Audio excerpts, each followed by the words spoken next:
চলচ্চিত্র শিল্পী সমিতির সাবেক সাধারণ সম্পাদক নিপুণের করা রিটে বর্তমান সাধারণ সম্পাদক ও খল চরিত্রের অভিনেতা ডিপজল তার পদে বসতে পারবেন না, এমনটাই নির্দেশ দিয়েছেন হাইকোর্ট। একই সঙ্গে পরাজিত সাধারণ সম্পাদক প্রার্থী নিপুণের অভিযোগ তদন্তের নির্দেশ দিয়েছে হাইকোর্ট। এদিকে হাইকোর্টের এই আদেশের পর ডিপজল সংবাদ মাধ্যমকে বলেন, এটার পিছনে অবশ্যই বড় শক্তি আছে। যেহেতু দেশের বাইরে থেকে সে এসব করছে, সেহেতু বুঝতে হবে তার পেছনের হাত লম্বা।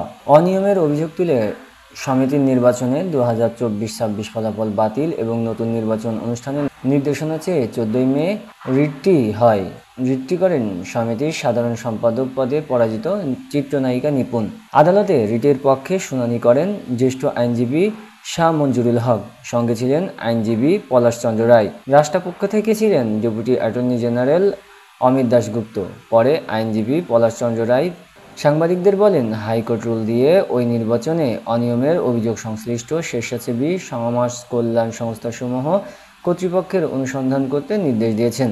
পাশাপাশি সমিতির সাধারণ সম্পাদক হিসেবে দায়িত্ব পালন থেকে বিরত রাখতে 6 মাসের জন্য নিষেধাজ্ঞা দেওয়া হয়েছে। হাইকোর্টের আদেশের পর ডিপজল সংবাদ মাধ্যমকে বলেন, আমি বরাবরই আইনের প্রতি শ্রদ্ধাশীল।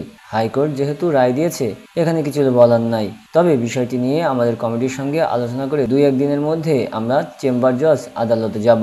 নির্বাচনের ফলাফল ঘোষণার পর ফুলের মালা দিয়ে নতুন কমিটিকে বরণ করে নেওয়ার 4 সপ্তাহে এসে আবার কমিটি বাতিল চাওয়ার পিছনে বড় শক্তি আছে বলে মনে করেন ডিপজল। নিপুণের এমন আচরণে সিনিয়র শিল্পীদের সঙ্গে কথা বলেছেন বলেও দাবি করেন ডিপজল। তার দাবি, সোহেল রানা সহ কয়েকজন সিনিয়র শিল্পীর সঙ্গে তার কথা হয়েছে, তারাও বিষয়টি নিয়ে বিরক্ত। নিপুণ এই মুহূর্তে যুক্তরাষ্ট্রের লস অ্যাঞ্জেলেসে আছেন। সেখানে থাকা অবস্থায় রিটের খবরটি প্রকাশে আসে।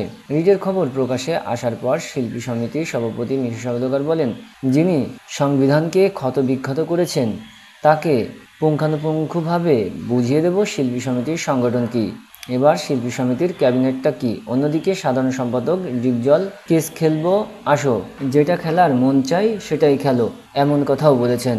এই প্রসঙ্গ মনে করিয়ে দিতে নিপুণ বলেছেন, এইসব নিয়ে তাদের সঙ্গে আমার আদালতে দেখা হবে। যেহেতু আমি হাইকোর্টে রিট করেছি, তাই এসবের জবাব সেখান থেকেই আসবে। কারণ কথা যত বলবো ততই কথা বাড়বে, তাই না? যেহেতু আমি অনিয়ম নিয়ে আইন প্রক্রিয়ায় হেঁটেছি, তাই আইনভাবে সব মোকাবেলা করা হবে। তবে একটা কথা বলবো, মূর্খ লোকদের সঙ্গে কথা বলার একদমই ইচ্ছা নেই আমার।